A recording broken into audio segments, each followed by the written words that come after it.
This is Democracy Now!, democracynow.org, the War and Peace Report. I'm Amy Goodman as we continue our special hour-long program on one of this country's most cherished and celebrated theater companies, Bread and Puppet. You may not be familiar with the company, but familiar with the puppets that often appear in protests and parades all over the country. I recently sat down with the founder and director, Peter Schumann. I asked him about why he left New York, where he started Bread and Puppet 50 years ago in 1963, and headed to Vermont. We had an offer from Goddard College in Plainfield, Vermont, to be theater and residence. We always wanted to live in the countryside, and we said, hooray, now we can go to the countryside. We wanted to what Elka's grandpa did, you know, to go and grow potatoes. So here was a chance to grow potatoes and make puppet shows. Talk about what you did each summer and what you tried to accomplish. We called it our domestic resurrection circus, and we meant it to be all-embracing and huge, and to be everything from carnival and circus to the lyrical concentration point of any abstract and intense style of thinking that you might do publicly. And it became, it developed its shape in that matter. So we started on Kate Farm at the Goddard campus in the same year. We moved there in '70. And then continued when we moved to Glover 4 years later into a landscape that included a natural amphitheater, an old gravel pit, and allowed us to perform without electrical amplification. And it grew and grew, and we started to separate the different elements of the show more and more. So we called part of it sideshow, part of it circus, and part of it pageant, till finally now we are going back to melting it all together into one show. So thousands and thousands of people would come from around the country and around the world in the summer until 1998. Describe what happened then. What stopped this? I think it was a self-defeating mass gathering. We ended up getting 40 and 45,000 people per spectacle. And just the logistical difficulty of all this was fantastic. And then finally there happened a piece of horror where a drunken man killed a drunken man.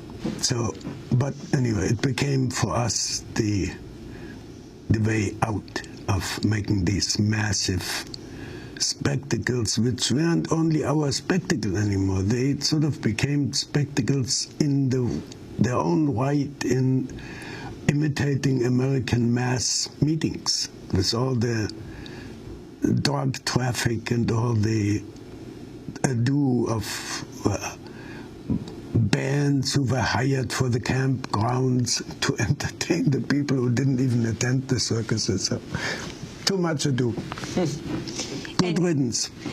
So you stopped those mass gatherings, but you continue every week performances. Yeah. First, can you talk about the stilts, how you came to be the man on stilts and what you're doing with that? Oh, stilting. I learned stilting from a monk, a former monk from France, who had worked in Languedoc, I think, is the area where they have shepherds who are professionally on stilts because the ground is wet and rocky, and the way of guarding sheep is easier done from stilts. And they have the funny habit of spinning wool on stilts. So they do not only stilt, they have a third stilt that has a little seat. So they also sit on their stilts and they do spinning. Wow. And producing something on their stilts. So anyway, that monk showed us how to build stilts. And then we all got hooked and we tried. How do you build them? From 2x2s or from cedar poles or whatever we had. It was easy. Well, perhaps harder than building it is, of course, walking on stilts. Aren't yours like 20 feet high? No, they are more like 10.5 feet from the foot down. And so how do you get up on them? I sit on top of one of our school buses, and I put a box on that because that isn't quite tall enough. Yeah, a box on top of a school bus. And then how do you go from, once you tie them around your feet, to standing? You just lift yourself up, and the rest is balance. Just you wiggle from one foot to the other. Like we wiggle when we walk. Have you ever fallen? Yeah. Does it hurt?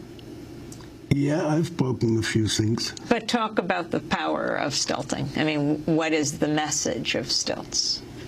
I think in the very beginning we just loved the danciness that you can get from stilts. It's a fun technique of being up and above everything. Peter Schumann, why do you play Uncle Sam? Oh, and we need to make fun of Uncle Sam. I think it's very important. That figure, he's like Santa.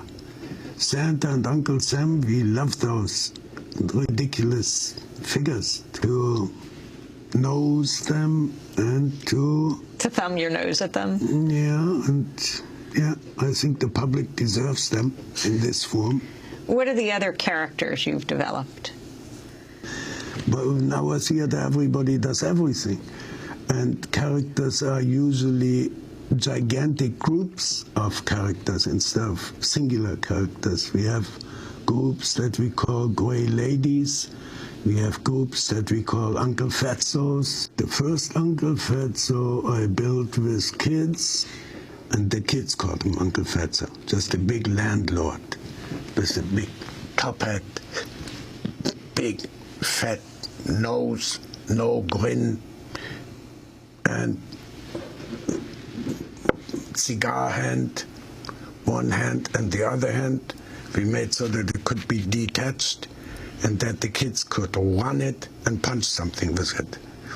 So it was an activated marionette hand that could go on its own, ran away and did its job and then came back to Uncle Fatso.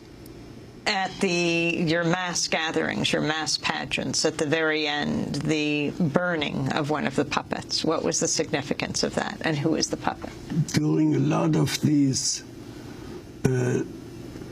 domestic resurrection pageants, we built some Evel Knievel gigantic thing that was meant for burning. So these were either apocalyptic horseback riders or giant pieces of imitation machinery, robots of sorts that sometimes we attached in public, and with public help, a lot of words of what should be burned onto them, and that then were set ablaze by Mother Earth, who comes in. She is a big puppet that takes about 60 to 80 people to operate, and she comes and she has a torching hand, and the torch gets lit, and then she gets approached to that monster thing that did all the killing before, and she burns it. And then people do dances around there and use it as a bonfire. And what's the power of fire for you? The symbolism of fire? Well, this particular fire is the opposite of the bread oven fire. I love my bread oven fire. I sit there, I smoke my cigar or not, and you be by yourself. I think in India there's a proverb where they said, humans will never tire of watching fire or elephants. And that's what it is. Can never tire of looking into flames. We're talking to Peter Schumann. I want to go to this video blog. It's called Stuck in Vermont, part of 7 Days newspaper. They interviewed some of the younger generation of bread and puppet performers in August at the Total This and That circus up in Glover, Vermont. Here's what they said about being part of Bread and Puppet. Being a part of the theater, I'm very aware that I'm a part of something that is so much bigger than me and that has such an incredible history. I think that's what brought me here in the first place. That's kind of part of the reason why I was interested, because Bread and Puppet was one of the first big American companies to do this and to get kind of a recognition. And puppets are just amazing. Puppets are like the cheapest, fastest, awesomest way to make some political theater and get out in the world. When you have something like a puppet, you're disarmed because you think it's like a kid's thing, and then it's suddenly a really important message, and then it hits you right in the stomach. How, Peter Schumann, do you incorporate the new crises and scandals like the NSA spying on everyone, like drone strikes? Well, we don't have playwrights in the theater. Our playwright is the daily news. It's all this horror that happens. And it's not so much that we want to do it, but we continuously get obliged to do it because the goddamn media don't say it. They live by omission rather than by reporting. So these omissions, I mean, you're the glorious exception to this.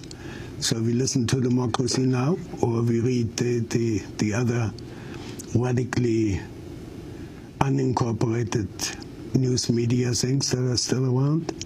So it's not for the fun of it, really. It's for that service needs to be rendered to the public.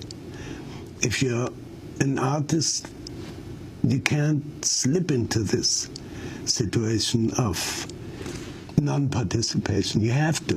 I mean, it's speech what you build, whether it's from papier-mâché or music, but what you build is an address, so the address has to make that sense that the public needs it.